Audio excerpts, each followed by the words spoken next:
3, 2.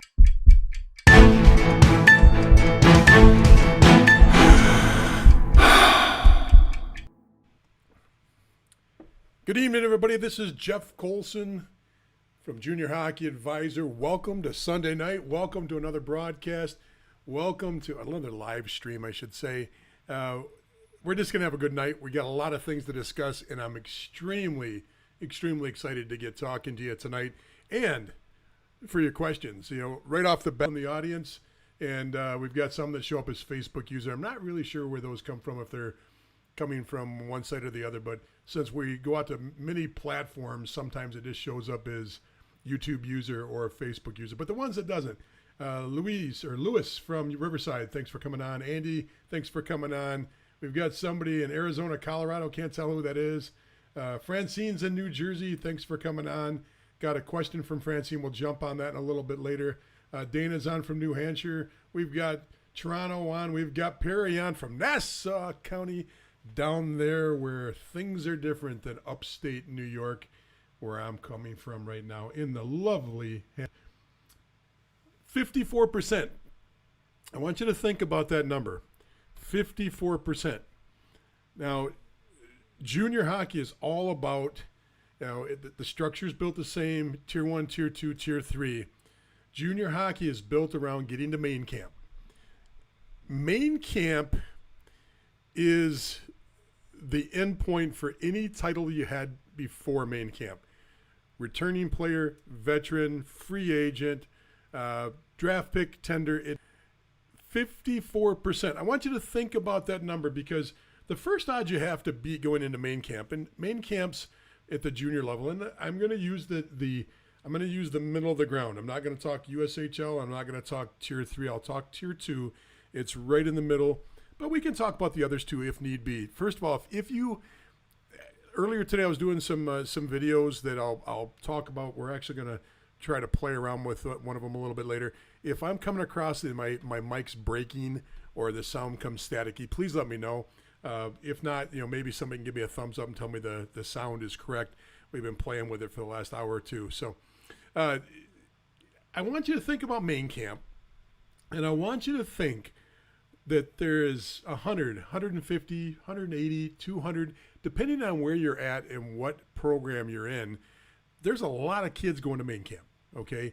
In the North American Hockey League, that main camp is consisting of your draft picks.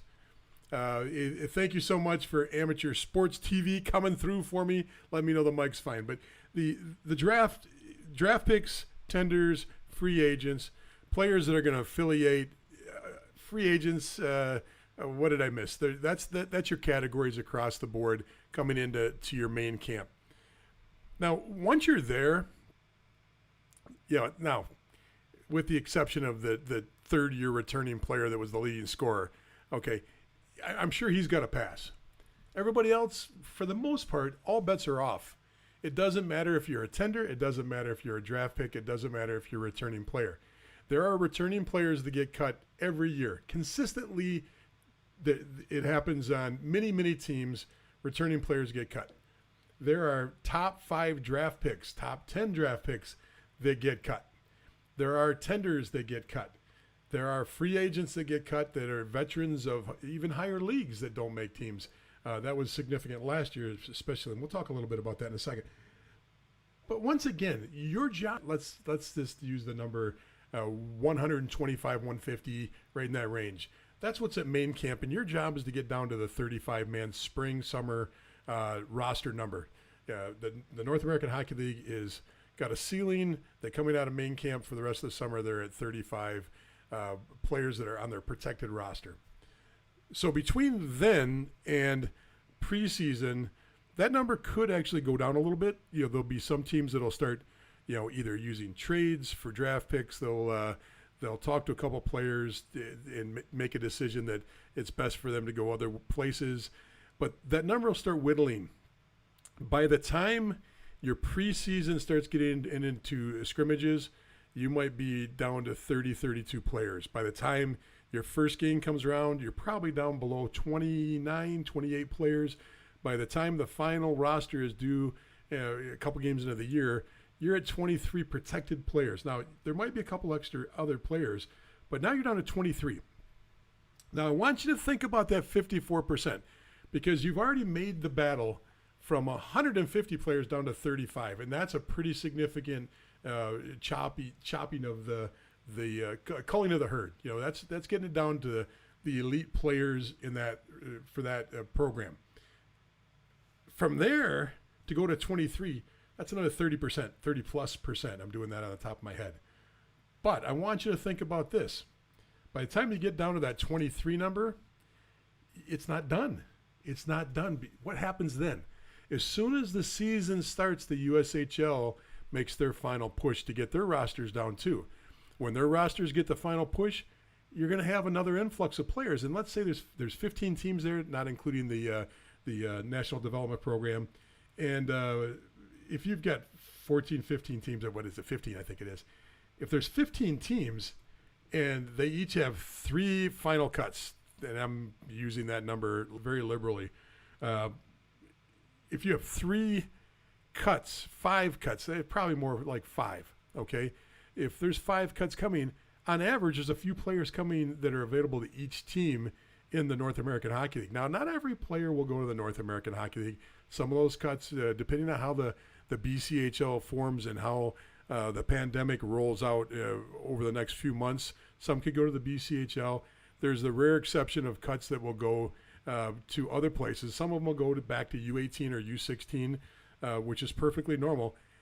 But I just want you to keep in mind there is going to be a push of players coming from the USHL. They're going to be coming from the BCHL, the same thing, trimmed down rosters.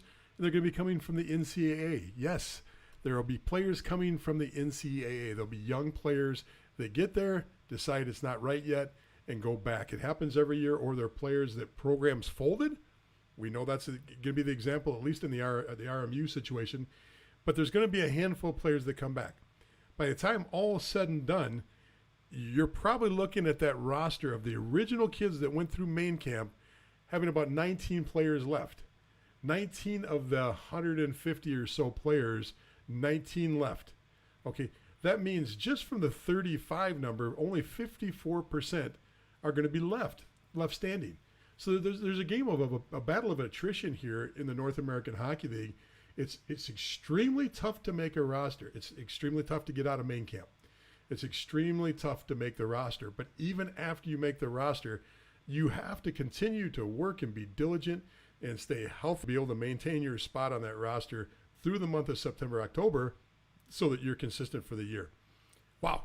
I mean, you think about that, 54%. Who would have thought the odds were that hard to make that roster after main camp?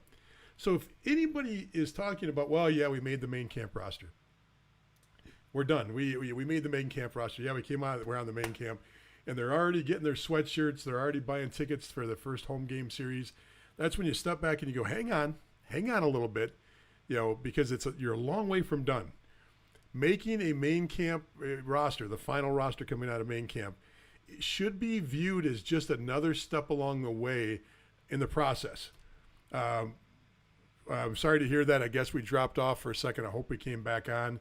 I don't know what we've got all the demons and ghouls and goblins in our system today for whatever reason.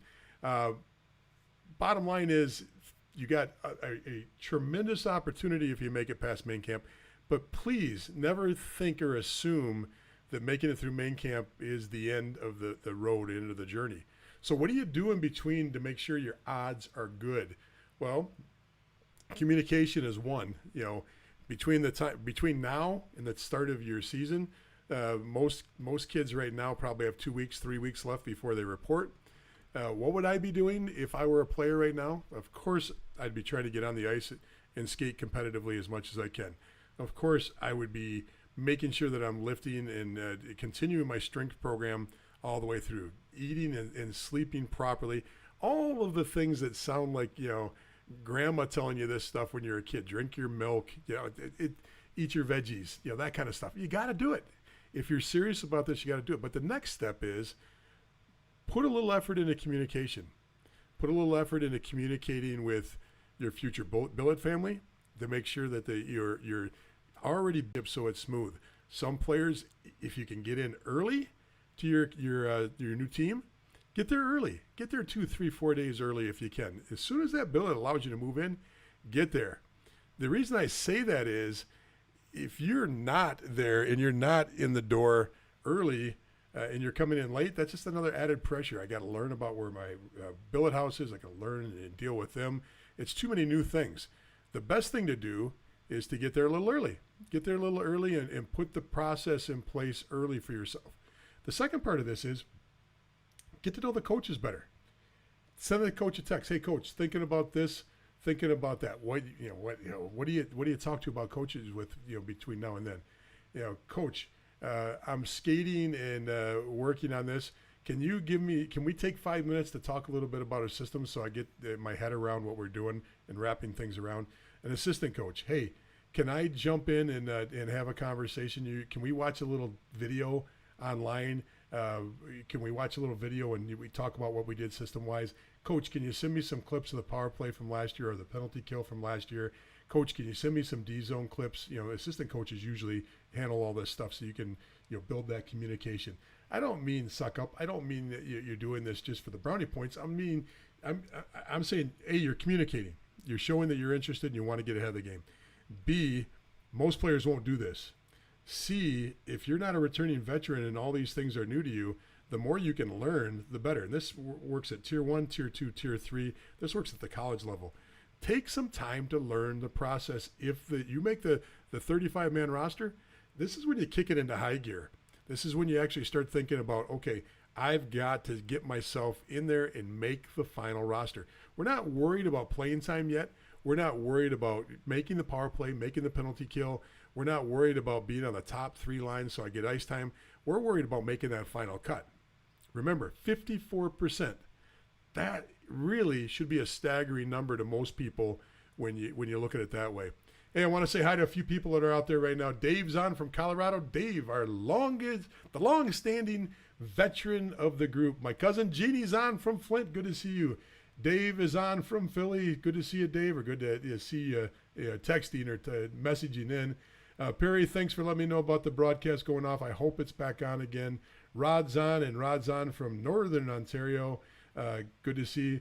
Amherstburg, Ontario is on. If you don't know where Amherstburg is, go across the bridge, 8 Mile Bridge. The bridge that was famous in the movie, it's Windsor. Hang a right, go south a little bit, you'll find it. I didn't know where it was at either until I was told again. Niagara Falls on. Hey, if you haven't seen on my personal Facebook page, I put a video up for those of you who are friends, because I know a lot of you are not only part of our group, but you're also a friend of me. Jump on and watch. I flew over to Port Huron and back a few times over the last probably month, and I took some great videos of Niagara Falls. So I got some Niagara Falls from like 3,500 feet, Niagara Falls video from 5,000 feet. If you haven't seen it, go to my Facebook, my Jeff Colson page, and you'll like it. New Windsor's on. Perry, I already said hi to you. Toronto's on, and then we'll get a lot of other places as we go on here. So thanks. I'm sorry to hear that we've dropped off a couple times. I don't know how to fix that. Maria from Maryland, good to see you. Rob from Chicago, good to see you on too.